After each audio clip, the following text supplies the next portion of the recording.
लेकिन राजकुमार आनंद ने फिलहाल इन सियासी सवालों का कोई जवाब नहीं दिया। साथ ही उन्होंने ये भी स्पष्ट नहीं किया गया, जब उनसे पूछा गया कि क्या वो किसी दूसरी पार्टी में जा रहे हैं, तो उन्होंने कहा अभी ऐसा कोई विचार नहीं है।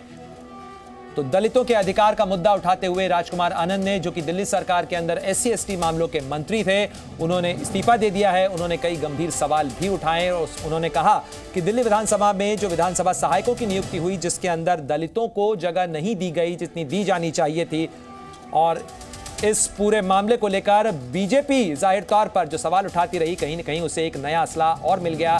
सीधे में रुख करते हैं, मेरे साथ मनजिंदर सिंह सिरसा जुड़ गए हैं, बीजेपी के नेता हैं। सिरसा साहब, आम आदमी पार्टी में जो कुछ हो रहा है, जिस तरीके से हो रहा है, आपकी तो बल्ले बल्ले एक तरीके से।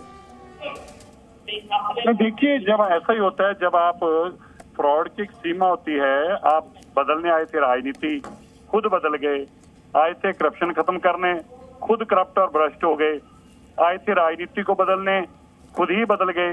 तो अब करप्शन की एक सीमा है। लोग समाज में जाते हैं, ये MLA हैं, लोगों से मिलते हैं, लोग बोलते हैं कि भाई तुम तो कहते थे हम राजनीति बदलने, अब तुम करप्शन का साथ दे रहे हो।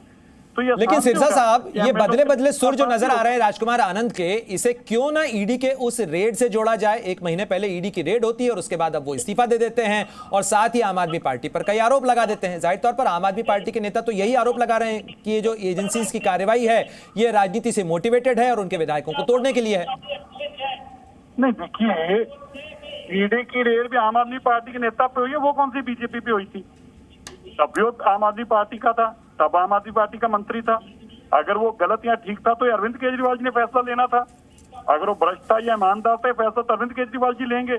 और अगर अरविंद केजरीवाल जी कहते थे कि वो भ्रष्ट नहीं है, ईमानदार है, तो आज रिजाइन देते हुए भ्रष्ट हो जाएगा। अब मेरा तो एक स्पष्ट कहना है, मान लीजिए ईडी ने रेड करी और अरविंद केजरीवाल जी ने कोई कार्रवाई नहीं करी, तो भी तो ये पाप था।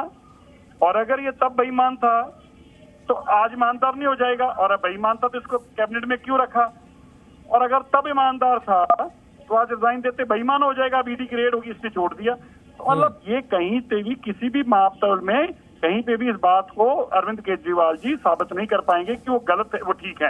ये पैमाना कभी भी साबित नहीं हो पाएगा कि पैमाना एक रखना पड़ेगा। गलत था तो हटाया क्यों नहीं, और ठीक था तो आज हटा, तो गलत कैसे हो गया? सिरसा साहब, जाहिर तौर पर दिल्ली सरकार के एक मंत्री ने इस्तीफा दिया है। सीएम दिल्ली सरकार के इस समय जेल में है। बीजेपी इस मामले को लेकर सड़कों पर है। आज आपका प्रदर्शन भी था, विरोध प्रदर्शन इस मामले को लेकर।